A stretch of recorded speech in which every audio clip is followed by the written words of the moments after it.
Hey guys, 25th of July. Had a viewer just asking questions about how I go about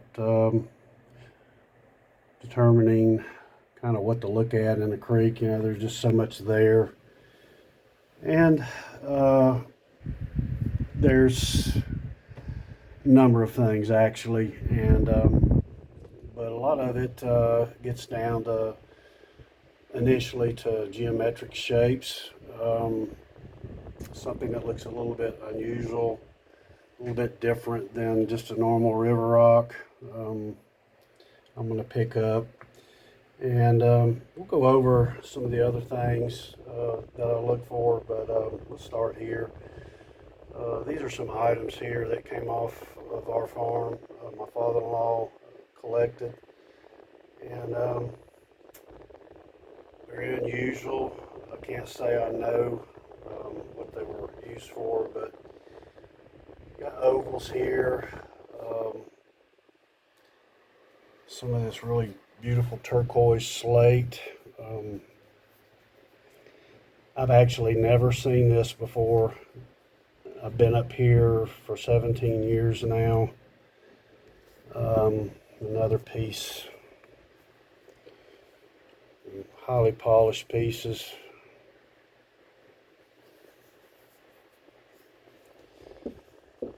Here's some regular gray slate. It could have been a grinder. But this polishing, these shapes, here's some kind of rosy quartz, just highly polished pieces. Another thing you look for. Pick up a piece and you realize that this is just not normal, you know, tumbling down the river, polishing. Just really, really pretty. Just a lot of work, a ton of work. This is kind of dimpled on both sides a little bit. Just smooth. So you look for things like this, and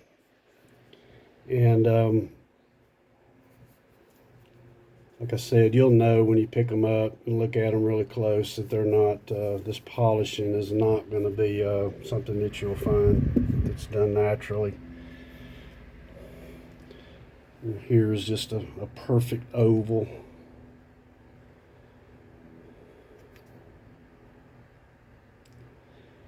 You just don't find that naturally in the stream. So you look for these kind of geometric shapes. You want to check them out. There's another piece of slate here. I do know what this was used for. There's a polishing surface there. All this has been polished down on the sides. It's a polishing surface that they used, whatever it was they used for polishing. You know, how they can do this kind of work on such a small piece like this, a little game ball made out of quartz, I have no idea. I'd like to have been there to see it. Here's a tomahawk head. Now I actually did find this piece, but it's got a mirror finish on it. Kind of might have been ceremonial. Been an inserted piece like that. And then you would look for what I call wear points. This is getting into some examples of wear points. This is a grinder here. A lot of stones have layers in them, and this stone here, I saw it laying like this. I knew right away that this was a tool, but you see how these layers had been ground off on the front end of this grinding stone here. So this is what I would call, you know, looking for the wear points on pieces. If you see that, you want to pick it up, check it out. That's a It's a grinder. A little staining and polished on the sides, the top, and that's the grinding surface. So look for wear points. Here's a little hammer. Been polished around the sides, but you can see here all this wear in here.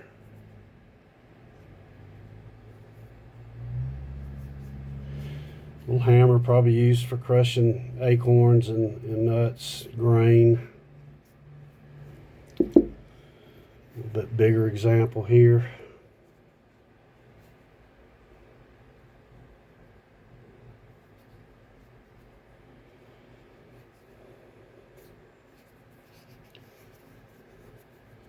Been held like that. So wear points, polishing, different geometric shapes, and pecking. This is a hand hammer, a really large one.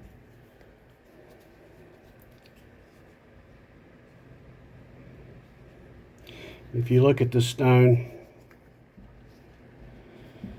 you're going to have rust or patina. You can see right here. But if you really look at it close, you can see all this material here that's been removed. It's gray, a little patina and rust up and through here, cortex, whatever you want to call this part here. Part of the stone that hasn't been manipulated or pecked away. Well, that's a giveaway right here.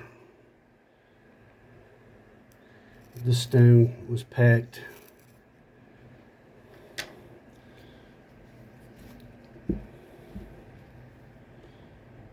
See the same on this side here. All this material here. This is the rust or patina here. All this has been removed. So you look for things like that. Getting to another geometric shape here.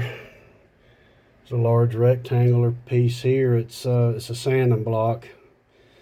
This is mostly sandstone with a little bit of granite mixed in it. But real rough, real coarse.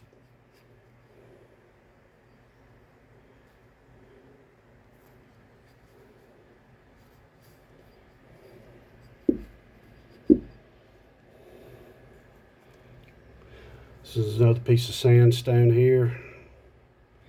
It was held on the sides. Really rough surface, a little sanding block, sand and stone. And the staining. The staining is another thing. This piece here, this stain came from the oils that are in your hand and the soil. A mix of the soil and oil that would permeate these stones after being held for long periods of time and being used. So the staining is another thing that you'll want to look for. There's river staining, and then there's, usually due to organic material in the river that permeates the stone, but this is not from just natural organic material in the rivers, but this is from actual handling. There's another example of some pecking work here on this piece. So this is a wing that was formed into this grinding stone here. It's quartz. And this material was all pecked away right into here in order to form this wing.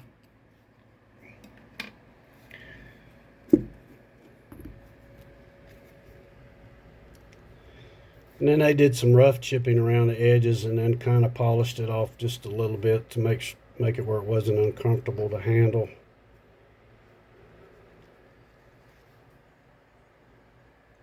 A lot of mica content in this piece. And that's your grinding surface.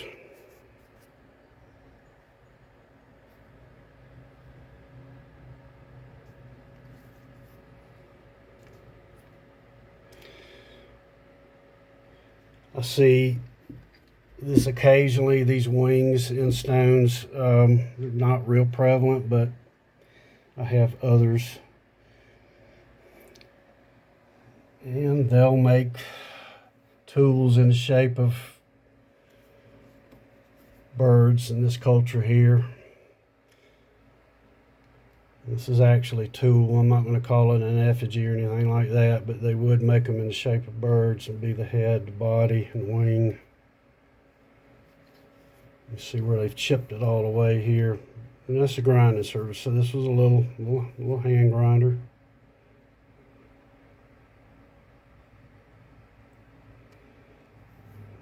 It's quartz, a lot of patina. Here's one with it's granite, high mica content in it. You see all the chipping work done here.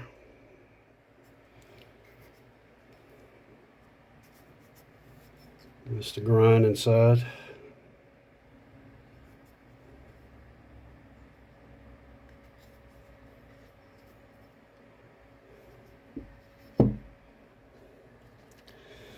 Some more layering. Now this layering was done by a man. This was not done by grinding.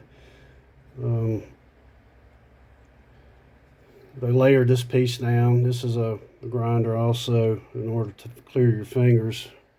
Again, a lot of high mica content in these pieces, but anyway, they would hold it like that. That's your grinding surface.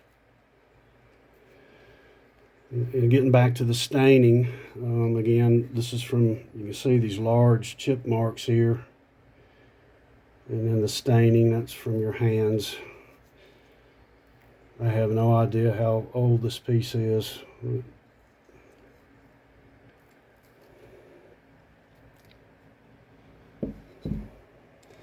Here's a big, perfect cube. Granite. It was made into this cube, a man, and a bunch of staining on the top, way around the edges. So what they used this stone for was crushing walnuts. That's walnut stain there. A little bit on this side too, but not as much on here, on this side. So geometric shape, staining on these on this piece here.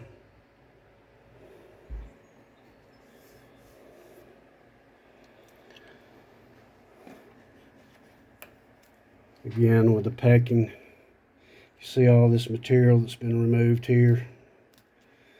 And then you got your rust and patina here. This is a really odd thing here. It's an actual grinder, but it's in a really weird shape. That's the grinding surface, and it would have been held up here like something, you know, I don't know. I have no idea how this thing would have been held, but again, you can see where all the material had been removed through the pecking work here. One thing you'll notice also right in here, this is a different kind of material, probably something softer. The natives knew their stones very well. They knew how they would peck out, and if they could find a stone and had a natural inclusion in it like this stone and that stone here, all the better, because that means that they could probably work this material out quicker. They had a really good knowledge, extremely good knowledge of these of the materials and stones and how they would finish out. But anyway, just thought I would show you these things, guys. And another little oddity, a little bird stone here. It's all polished. Only piece I've ever found is peach jasper. This is another odd piece.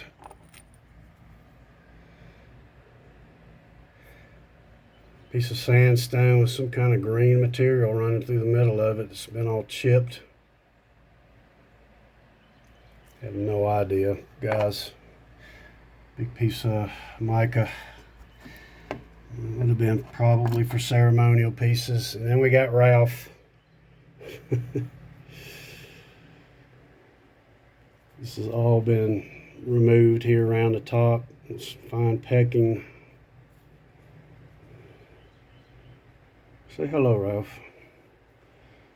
You can call it an effigy, you can call it what you want, I don't know. But there's the eyes and the nose and the mouth.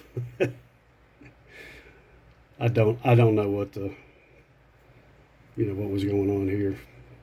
But anyway. Call Ralph what you want, but anyway, guys, these are some of the things. Petrified bone here.